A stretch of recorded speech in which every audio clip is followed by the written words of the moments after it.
What's up, my friends? Welcome back to another video, and today I just wanted to share some practical tips with you on how you can save money on sample libraries. I think as composers, musicians, purchasing virtual instruments becomes one of those most expensive hobbies that we end up doing because as soon as a new library comes on the market, we're just like, ooh, what can this thing do? What's the sound? How does it work? And we always think that the newest thing is potentially the greatest thing since sliced bread, right? But in fact, that's usually not the case because at least nowadays, there are less innovations being done and it's more difficult to cover new ground. But of course, there are exceptions there as well. But yeah, just in general, I want to share with you a couple practical tips, three to be exact. And then I also want to share with you two bonus tips that will help you when it comes to purchasing sample libraries as well and saving money. But before we really dive into that, in case you don't have my sample library buyer's guide yet and you're interested in my personal recommendations on the libraries that I like to use, then I want to give that to you absolutely free. It's a comprehensive look into all the favorites and the ones that I use usually on a regular basis. I've categorized them all into the different orchestral sections. I've added in some other ones as well, like piano libraries, jazz libraries, ethnic libraries, and so on and so forth. You can read it within an afternoon. I've also listed in the prices as well and how I would personally use those libraries. So it's super informative and super valuable. So if you want to grab it, it's the first link in the description box below, and you can download it instantly as my gift to you for checking out this video today. So without further ado, let's kind of dive in. The first tip to saving money on sample libraries is as obvious as it sounds. Wait for sales, right? Wait for those discounts to drop. Usually some good times are Black Friday for sure. And then there's usually like spring and summer sales. So usually around like April to May, and also maybe like 4th of July. So like, June and July maybe. Usually August and September, some companies may do, back to school sales, but they'll basically come up with whatever reason to host a sale, right? To attract you and, give you the best deal, quote unquote. So yes, just wait for discounts, wait for sales. Try not to usually buy a library at full price. Because most companies will host sales of some sort. Even if it's just once or twice a year, it's a good idea to kind of wait to see how far they can drop. Anywhere between 20 to 30% is usually pretty standard, but some companies go up to 50, 60% if it's a super special deal. Maybe it's Black Friday or a flash sale or something like that. That you can expect those as well. But generally, just wait for those discounts and you'll pretty much be good to go there. Second one that kind of is similar to the first one, waiting for discounts, is actually looking for specific bundles.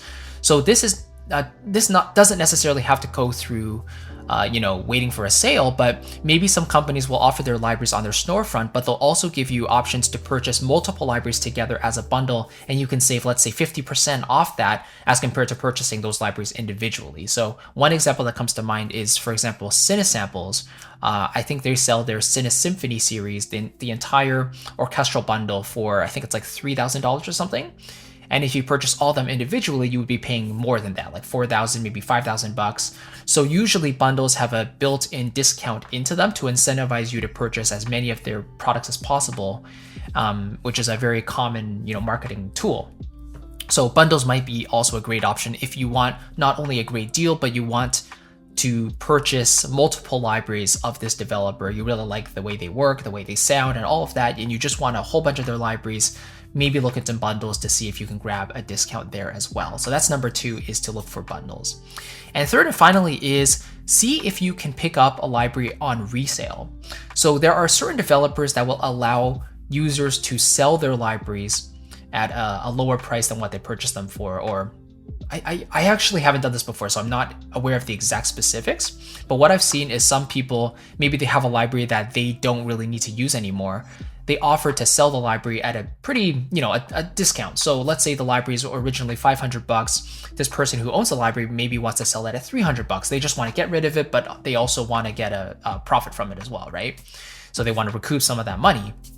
So they sell it at a discount, and so you might get a good deal if you are actually on the market for that library and you see this offer being put out, then you might want to take advantage of that as well. But just so you know, this option, resale, is usually the most limited one because most developers do not offer that option of reselling your libraries. Just because of the way digital products work and how easy it is to pirate samples, usually people end up just having to keep their libraries no matter what and storing them on their hard drives, which is, I think, something a lot of people are unhappy about, and more companies nowadays are actually starting to adopt that either refund policy or resale policy, where you can either return the product and they refund you your purchase, or you can sell the product to someone else at your own desired price, you know? So yeah, those are kind of the three. The first one, again, is discounts. The second one is looking for bundles with built-in discounts. And then the third one is looking for potential resales. So people who own the library but maybe don't want to use it anymore, maybe they're willing to offer it to you for a lower price. So those are the three. The first bonus one tip that I want to give you, though, is more of a question. And this is one that I talk about a lot on the channel. And the question itself is this library really going to improve my music? Or a variation on that is, what difference will this library really make for my music? So if you think about it really hard, if you can answer it honestly, then if you can come up with a good solution, a good reason what this library will do for you that your current libraries cannot, then that's a good indication that this library is a good fit for you, and it makes sense to add to your arsenal. But for example, if you're looking at another string library and you say, ooh, this string library has a slightly different sound compared to my existing string libraries. It has beautiful legato. It has all 5 sections. You can pan them yourself and everything like that. But then you look back at your other libraries and you realize they can all do the same thing as well. So it's like, okay, is it really worth investing another couple $100s into this library that gives me a slightly different sound? Or can I get a similar result with my same libraries, you know? And that's that type of situation where you kind of feel that you maybe don't need to invest in a new library because your old tools can already get the job done and more. So that's the first bonus tip, is just really be honest with yourself and ask yourself what this library will do for you that your current libraries cannot do. And then the second thing is to look for a light version of the library.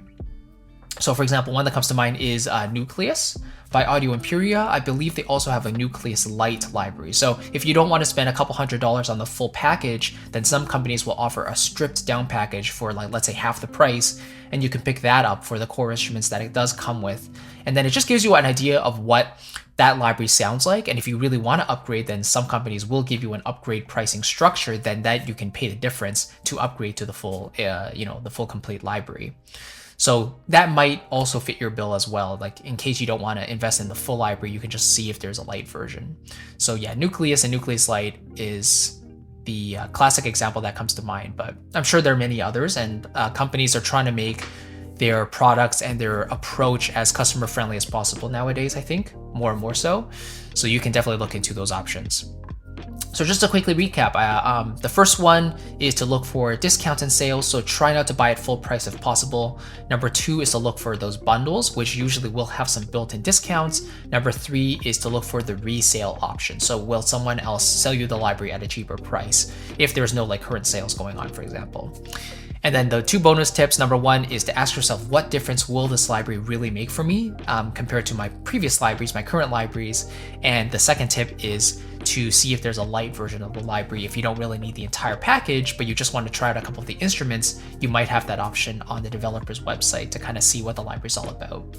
So I hope that makes sense. Let me know if you have any questions. Again, if you want to check out my favorite sample libraries that I recommend on a daily basis, then definitely download the Sample Library Buyer's Guide in the description box below. It's the first link there.